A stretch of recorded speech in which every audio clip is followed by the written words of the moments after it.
not basing on market price. Netbank is not basing on market price. Why should Safaricom be based on market price? Then you lose up value. I think when we say these things, it's not politics.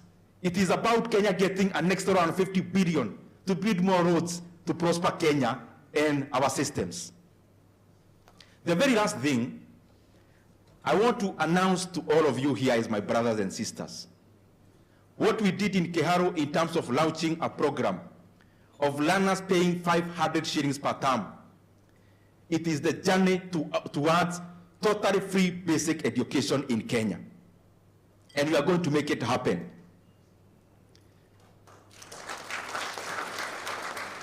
And we want to start with day secondary schools. And I'm not throwing this to anyone to do it. I will also be part of doing it. And I'm requesting a very simple formula. Instead of me doing this program in Keharo, and another one doing it in their constituency, and the discrepancies between this and the other one in terms of constituencies, my proposal is simple. And we'll do it, and I can assure you, I'll be the champion of this until it is done. CDF at Nairobi level, even before it comes to Keharo, every constituency must be cut 30 million Kenya shillings, which will amount to 10 billion Kenya shillings nationally.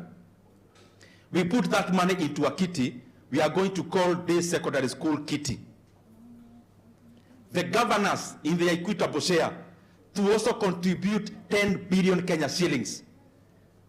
Even before it reaches, the treasury should deduct the 10 billion.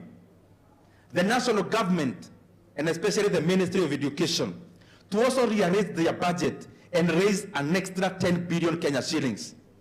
We put that money into a kitty of day school. Kenya requires only 30 billion shillings to make day secondary school education free and totally free, including lunch. And Kenya must start that journey today, not tomorrow. We must never use basic education ever again as a tool anywhere in the election period. The day secondary school and basic education must be made free. And by the way, my goal is for us to have free basic education from term 2 of 2026. Because education, in all economic models, education is the #1 parameter of an economy, for economy to grow. It brings R&D, it brings technology, it brings about skills. We must make this available to all Kenyans.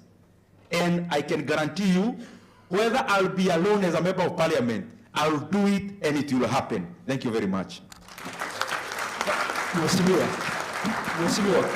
kidogo. I think our seats feel very hot. You're making us feel like that investor that Madam Director was talking about when you feature the investment to Guchini. Let me ask, do you have any question? We can take 2 questions. Okay, yeah? We can take 2 questions, then we can release him.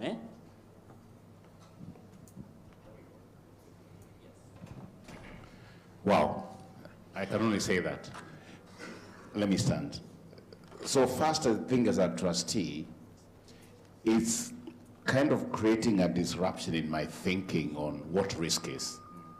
Because I used to think infrastructure bonds were risk-free until you talked about Ghana.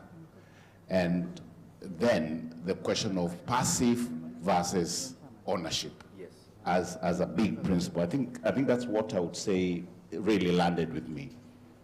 I think the question I have is, in this ownership journey, you've just taught us part of owning, we're actually owning the wrong things. How do we manage that risk of saying I own quells, I own these? How do trustees build their capability to truly own what they should be owning? Because there is that